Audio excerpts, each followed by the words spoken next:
সমস্যা হলো যে আমাদের লেখাপড়াটা একদম শেষ হয়ে গেছে। শিক্ষা ব্যবস্থা, শিক্ষা এটা আপনার একদম শেষ। ওটার মধ্যে কিছু অবশিষ্ট আছে আমার কাছে মনে হয়। আপনি প্রাইমারি স্কুল থেকে শুরু করেন একেবারে ইউনিভার্সিটি, সব জায়গায় দেখবেন যে এত নিচে চলে গেছে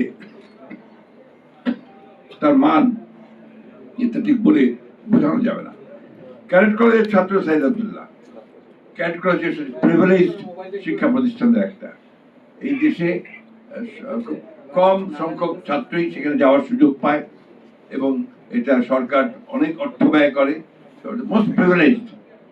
What about the primary schools? একেবারে সে কুড়িগ্রামের চরের মধ্যে প্রাইমারি স্কুলটা বা হাই স্কুলটা, সেখানে কি শিক্ষা পাচ্ছে, কি ব্যবস্থাটা আছে, সেটা কিন্তু আমরা অনেকেই জানি। অসংখ্য স্কুল তৈরি হয়েছে আপনার বিভিন্ন এমপিও ভুক্তি করে, এবং কলেজ তৈরি হয়েছে উইথ অনার্স এন্ড মাস্টার্স। যেখানে আপনার কোন শিক্ষক নেই সেখানে আপনার অনার্স করে বসে আছে। দিনাজপুর গভর্নমেন্ট কলেজে যাওয়ার কিছু আগে আমার সুযোগ হয়েছিল। আমার চাকরি জীবনের শুরুতে আমি দিনাজপুর গভর্নমেন্ট কলেজে কাজ করেছিলাম। সেখানে একটা ডিপার্টমেন্ট আছে, অ্যাকাউন্টেন্সি ডিপার্টমেন্ট, যার মাত্র একজন শিক্ষক, অনার্স আছে, মাস্টার্স আছে, অনলি ওয়ান টিচার। এখন আপনারা বলুন যে এই কলেজগুলোর কি প্রয়োজন আছে? সবাই আর্টস পড়ে, বিএ আর্টস বেশিরভাগ, এবং আপনার যে কমার্স খুব কম ছাত্র পড়ে আজকাল, সায়েন্স তো পড়েই না প্রায়। তাহলে এই যে শুধুমাত্র জেনারেল এডুকেশনে বিএ পাস করাচ্ছেন, তাদেরকে দিয়ে আপনি কি করবেন? তাদের প্রয়োজনটা কি?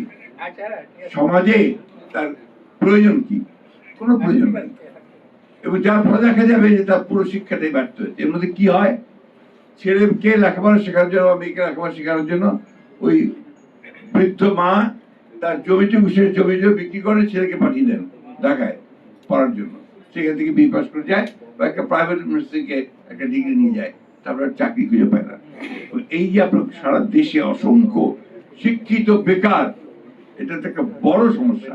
এটাকেও কিন্তু আমরা কেউ চিন্তা করছি না।